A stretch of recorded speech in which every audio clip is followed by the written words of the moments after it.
শুভ সকাল বন্ধুরা, তোমরা সবাই কেমন আছো? আশা করছি সবাই খুব ভালো আছো। আমি ভালো নেই। যেই টাইমটার ভিডিওটা সেই টাইমে আমি খুব ভালোই ছিলাম, এখন ভালো নেই।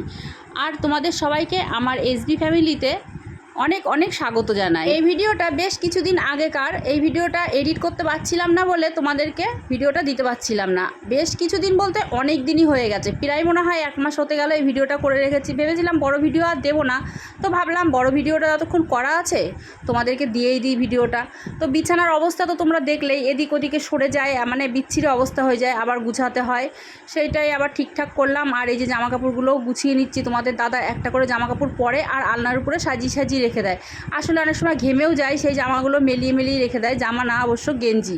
আর আমিও এবারই ওবারই করি বলে কুর্তি সবসময় পরতে হয়, সেগুলোও এসে খুলে খুলে রেখে তারপরে আবার পরে গুছিয়ে রাখি।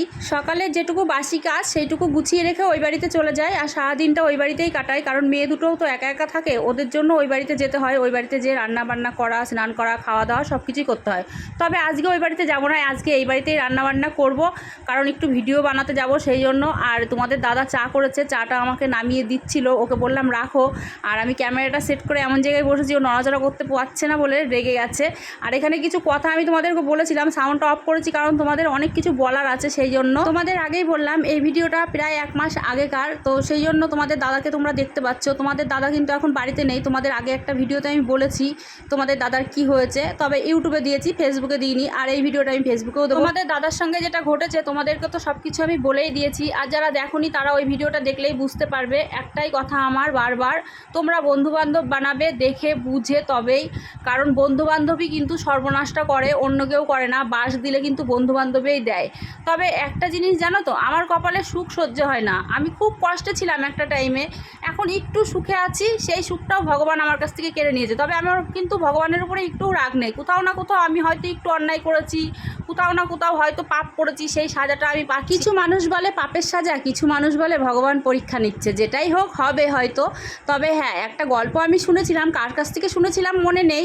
পাপ কিন্তু অনেক বড়সড় কিছু হয় না। এই গল্পটা হয়তো আমি তোমাদেরকে এর আগেও শুনিয়েছি। গল্পটা হয়তো গুছিয়ে বলতে পারবো না, কিন্তু কিছুটা হলেও তোমাদেরকে বুঝাতে পারবো। একটা বয়স্ক লোক, সে সুসাইড করতে গেছে, জলে ডুবে মরতে গেছে। সেখানে যাওয়ার পরে জল শুকিয়ে যাচ্ছে, মানে সে খুব অসুস্থ আছে।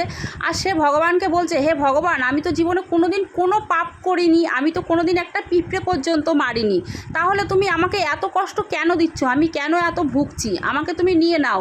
আমি জলে নেমেছি, জল পর্যন্ত শুকিয়ে যাচ্ছে, তাহলে তুমি আমাকে এত কষ্ট কেন দিচ্ছ? ভগবান তখন তাকে বলছে, তুমি পাপ করনি মানে তুমি অনেক বড় একটা পাপ করেছো। তুমি জীবনে একটা পিঁপড়ে মারনি তো কী হয়েছে? তুমি অনেক বড়সড় পাপ করেছো। মনে করে দেখো, একদিন তোমার বৌমা রান্না করছিল, তোমার খুব খিদে লেগেছিল, তুমি খিদেতে দাপাদাপি করছিল, তোমার বৌমা রান্না করছিল, আর তোমার কোলে তার শিশু বাচ্চাটা কান্না করছিল দুধ খাওয়ার জন্য, মায়ের কোলে যাওয়ার জন্য। তুমি তখন তাকে নিয়ে বলছিলা, ও দাদা কাঁদে না, চুপ করো চুপ করো, মা রান্না করছে, রান্না করে নিক, তারপরে তোমাকে কোলে নেবে। সেটাই হচ্ছে তোমার সবথেকে বড় পাপ। তুমি যদি চাইতে তুমি আরও 2 ঘন্টা না খেয়ে থাকতে পারতে, কিন্তু সে তো শিশু বাচ্চা, সে কিন্তু মা ছাড়া কিছু বোঝে না, আর মায়ের দুধ ছাড়া সে কিছুই খায় না। তোমার জীবনের সবথেকে বড় পাপ হচ্ছে এটা। তুমি মরতে চাইলেও তুমি মরতে পারবে না, তোমার মৃত্যু নেই। সেরকমই আমিও মাঝে মাঝে ভাবি যে, হে ভগবান, আমি তো জীবনে কোনোদিন কারোর ক্ষতি করিনি, কোনো পাপ করিনি, তাহলে তুমি আমার কপালে এত কষ্ট কেন লিখেছো? আমাকে কেন এত কষ্ট দাও? মাঝে মাঝে ভগবানের সামনে বসে বসে কান্না করি আর বলি এই কথাটা। তারপরে মনে মনে ভাবি যে কিছু না কিছু হয়তো অন্যায় করেছি, তার জন্যই হয়তো আমাকে পাপের সাজাটা দিচ্ছে ভগবান। তো যাই হোক, হবে হয়তো, সেটাই আমি মেনে নিই, কারণ ভগবানের প্রতি আমার কোনো রাগ নেই।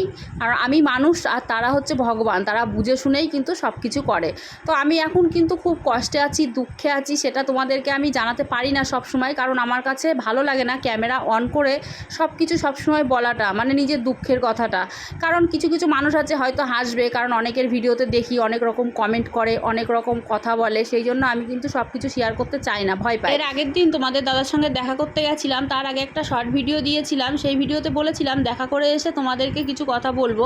তো আমি আর ক্যামেরাটা অন করে না তোমাদের সামনে কিছু বলার মতো অবস্থাতে ছিলাম না, আর সেই জন্য আর ক্যামেরাটা অন করিনি। তো এখন বলছি, তোমাদের দাদা খুব একটা ভালো নেই, খুব খারাপ আছে। দেখো, দেখতে দেখতে 12টা দিন কেটে গেল এইভাবে। আর আজকে আমি রান্না করেছিলাম নুটে মাছের ঝুরি ভাজা আর রুই মাছের ঝোল।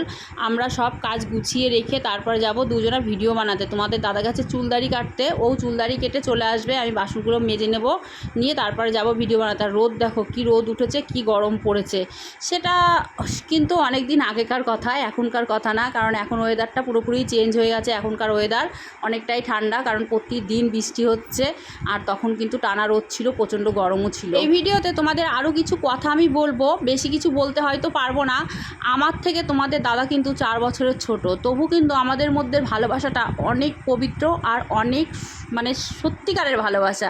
আমি তোমাদেরকে বলে বোঝাতে পারবো না। তোমাদের দাদা আসলে কিছু কিছু ভিডিও আমি তোমাদের সামনে শেয়ার করব, কারণ আমাদের এলাকার কিছু কিছু মানুষ কিন্তু অনেক বাজে বাজে কথা বলে আমার অসামনে, মানে আমার সামনে না। সেই কথাগুলো আমি পাশ থেকে শুনতে পাই, খারাপ লাগে যে আমি বুড়ি, তোমাদের দাদা ছোট, কিন্তু তার কিচ্ছু যায় আসে না। আর তার মা বাবারও কিন্তু কিচ্ছু যায় আসে না, কারণ তার মা বাবাও যথেষ্ট আমাকে ভালোবাসে। হয়তো আমরা আলাদা থাকি অন্য কারণে, কিন্তু তাই বলে এটা না যে ওদের বাড়ির থেকে মেনে নেয়নি সেই জন্য থাকি না। আসলে ওদের বাড়িতে সেরকম ঘর নেই, খুবই ছোট ছোট ঘর, সেখানে যে আমি থাকতে পারবো না, তার কারণেই কিন্তু আমরা আলাদা থাকি।